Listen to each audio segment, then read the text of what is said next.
Welcome to The Kingstonian, a podcast that profiles people who are passionate about what they do for a living, what organization they belong to, or the community they are a part of. Here is your host, Dave Cunningham. Thank you, Steve. Hello, everyone, and welcome. Before The Kingstonian became a podcast, it was a radio show. In November of 2016, I sat down with John Malcolm, a local singer and entertainer, and chatted with him about his passion for music.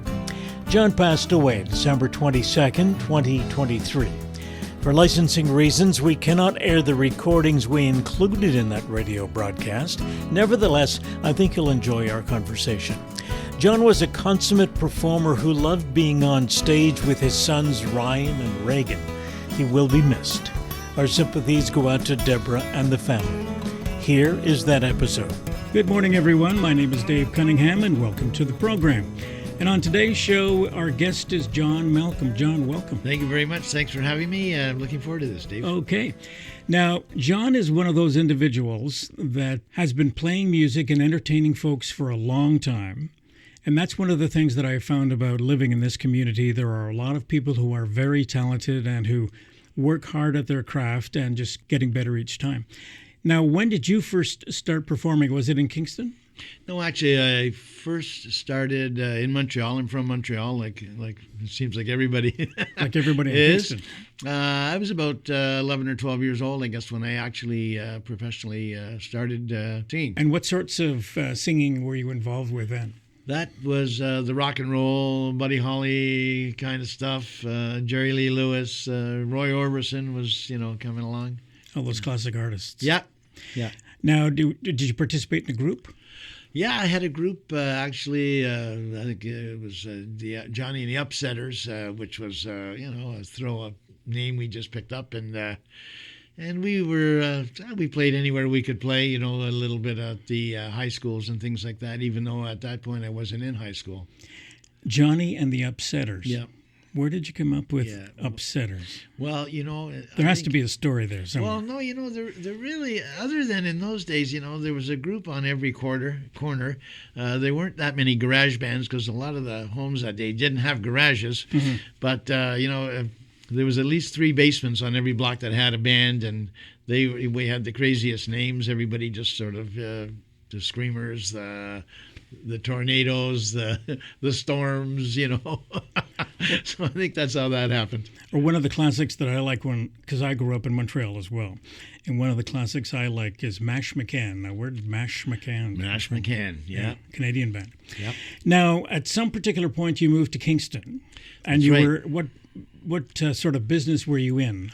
I was in the car business by that point. I realized probably in my late teens, early 20s, that I wasn't going to be able to make a living in the music business. And long story short, I was in the car business and came up here actually in around 1977, working as a car salesman. Okay, and so you worked as a car salesman and continued to do music. So what format did the music take as you started it off in Kingston? It became more. I started doing a lot more of the standards, a lot of the older music that I had done when I was younger, and I gradually gravitated, I guess, to the crooner type music. Mm-hmm. Now, you got into the restaurant business and then started to tie that into your music. Absolutely. I had started just on my own doing some small gigs around town, and my wife thought, gee, you know what, if we could open up a restaurant and we could do dinner shows or that, then, gee, at least you'd get some work, which I got work all right. I mean, pretty cheap labor, but yeah. So we actually started in the restaurant business doing small dinner shows. And so you did that for a while in both Kingston and Napanee? Kingston and Napanee, started in Napanee and then moved to Kingston. We were in the Kingston area and then We also had a place out in Amherst View called Nostalgia Station. So it was about just over 20 years, actually, we were entertaining in our own restaurants. Now, when you perform now, you sing to a music track. Was that the story then? We used tracks a lot of the time. Now, over the years, I mean, we've done a lot of corporate things. We've done casino gigs and things like that. And depending on the size of the venue, we do use an orchestra. A lot of the local guys in Kingston here, we've worked together. But for the most part, we do use tracks because it's inexpensive, and we travel light. And I think when I start to think about using music tracks to sing along to, sometimes I think that's more difficult because you are the only person responsible for what happens on stage. The band is not there. You're absolutely right. A lot of people at the beginning are like, "Oh, it's like karaoke," but there's no melody when you're singing to the actual tracks, which were called in those days when we started. It was music -1. We used to buy these CDs out of New York. They were pretty expensive. So you were on your own. You were on your own. Okay, so at some particular point, you decided to bring the kids into the game. So let's start with, now, who was first?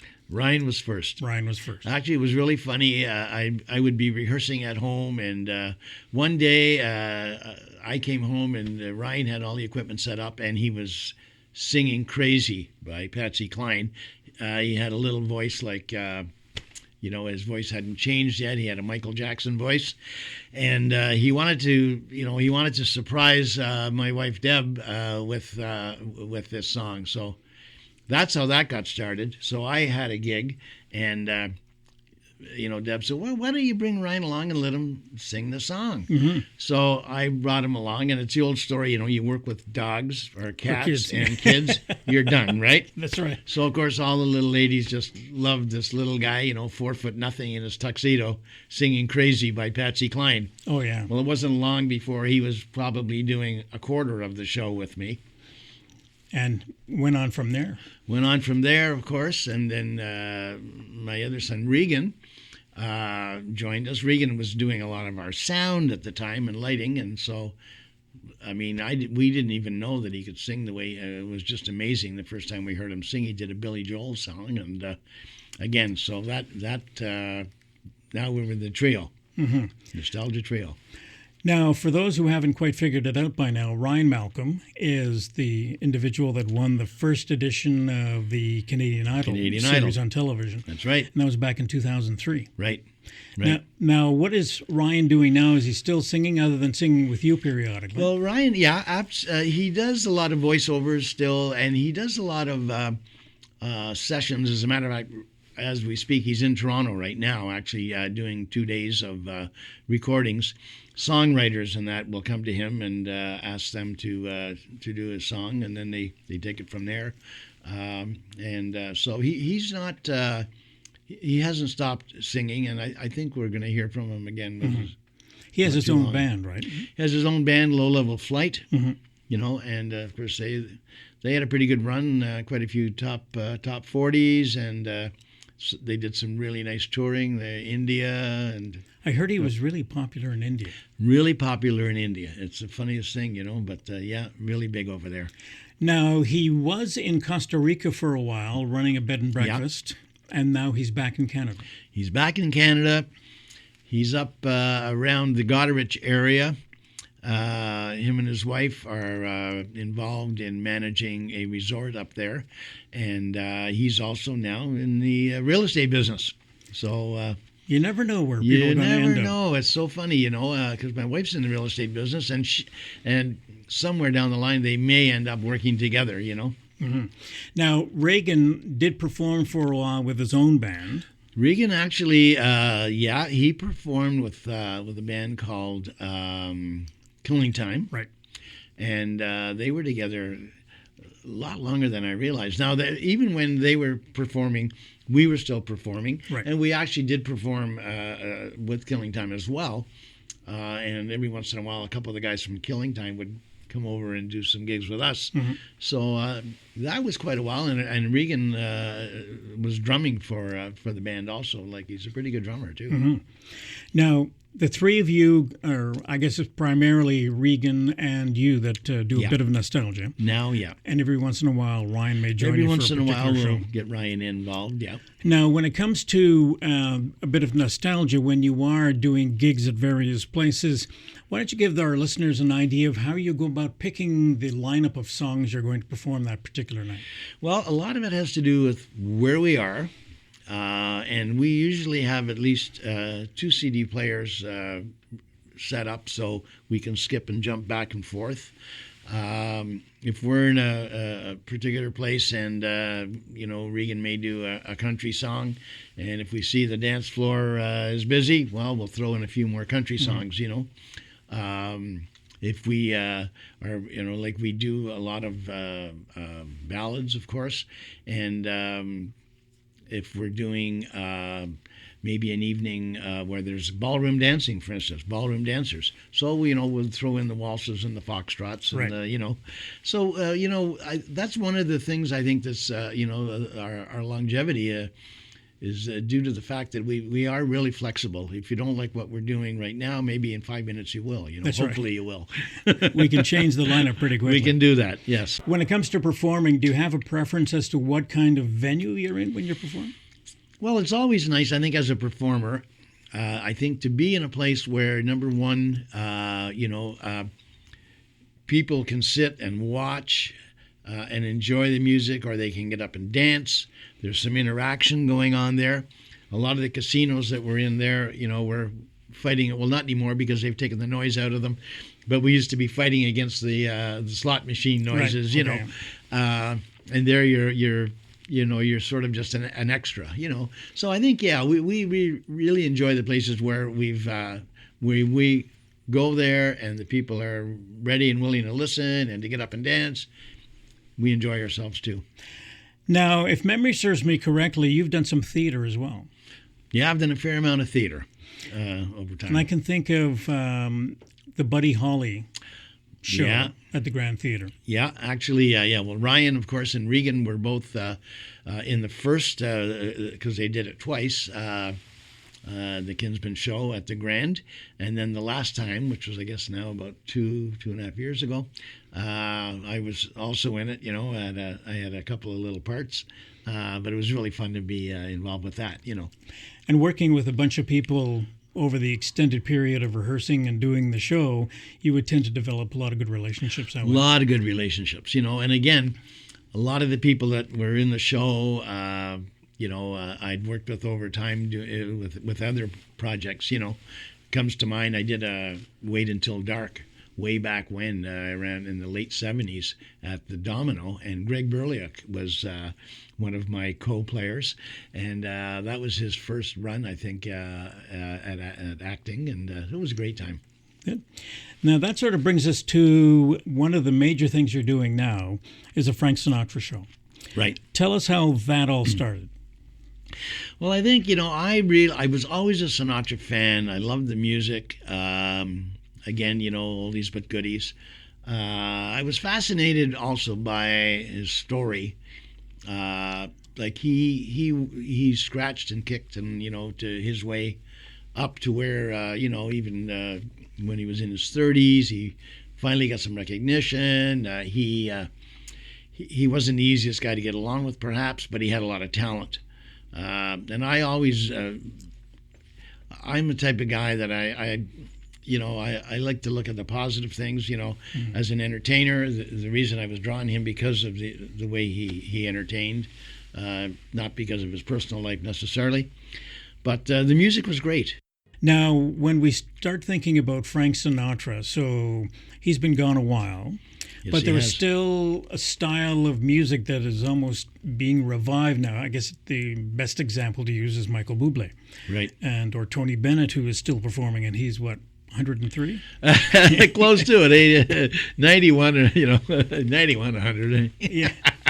Now, how did this particular? Now, is this a play that you do with Frank Sinatra, or Actually, is it some sort of concert thing? No, this is actually my wife stumbled on some footage online one day, and long story short, she wrote, produced, and directed. It was a very good year.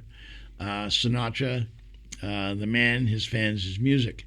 And it's based on, of course, Frank, but it's also based on four people whose lives intertwined with his, and all their recollections of their dealings with Frank Sinatra and the music as well. So. Now, it debuted, last year, 2015? 2014. Okay. Yeah. So we're just commemorating the 100th anniversary It was of the his 100th birth? anniversary. It was actually, no, you are correct. It was 2015. Because his 100th birthday was in December of last year. So we did a show in Kingston at the Grand, and then we also did it up in Guelph at the River Run Theater up there. Now, I can just imagine you sitting around a table listening to old Frank Sinatra CDs and trying to pick songs to put into that particular show. What was that process like? That was really tough. And I'll be honest with you, a lot of the stuff that I tried or that I wanted to do, a lot of people, unless they're really in the business, musicians or vocalists, don't realize how hard it is to sing his music. Not just the phrasing and that, but the range that he has and the breath control. Some of the notes, they don't seem that hard to hit, but you have to hold a note and you have to have a lot of breath control. So I don't want to say that I wimped out, but I mean, I did throw in quite a few tough ones, but I also I picked ones that I felt that I could handle and that I could at least do the best job I could on them. So that did have something to do with it. Any sense as to why his music continues to be as popular as it is? Well, I think one of the reasons is when people are sitting alone or they're sitting in their living room or even in their car, music comes on, it takes them somewhere. And I think the Sinatra music, that type of music, you can understand the words. There's usually a story to it. So it takes somebody somewhere. It takes them somewhere where they want to be. And so then they create that memory. And I think that his music is the type of music that you can throw it on and you can listen to it 100 times. And it still evokes the same memories. And you never get tired of it. And I think it's a type of music whereby by listening to it, you get a good sense as to how good a singer he was. Absolutely. Yeah, I mean, and a storyteller, though. I mean, you use the word as a singer and entertainer. I mean, a lot of people say, well, like he lost his voice as he got older, but there was more and more character and everything in there, It's like Leonard Cohen, like the guy isn't going to be, put down as one of the greatest singers of all time. But he did win an award for his singing. He absolutely which did. He was quite entertained by the fact that he won that particular award. Yeah. Now, you did do the show last year. Yes. Now, are you looking at redoing the show or bringing it back for another We are run? going to be, we're looking at 2017, and we're still trying to put it together, but I believe we will be doing it 2 or 3 times, probably late spring, early summer in that time frame. It's just the getting everybody together again, trying to book some theater space ahead of time, which is quite difficult these days. Excuse me. Oh, yeah. So, yeah, that's. But we're hoping to be able to do that. Now, do you play with a band or do you have a track? When we've done the theater shows, we have used orchestra, and really successful. Dave Barton was our musical director. I'm sure you know Dave. Great guy, great musician. Put a 9-piece orchestra together. And so we're hoping to be able to do that again. Unfortunately, if we do some of the smaller theaters, for constraints and for expenses, we may have to make the band a little bit smaller. But we'd love to stay with the live musicians if we can. And we started off the program by talking about local performers who have been around a long time, and that applies to musicians as well, who have performed, whether it be with the symphony orchestra or various other venues and styles of music. Kingston is quite wealthy in terms of its musical talent. It's amazing how many guys there are around here that have been doing it. Mike Myers comes to mind. I mean, it goes on and on and on. Spencer Evans, you could just, Tim Holman. Yeah.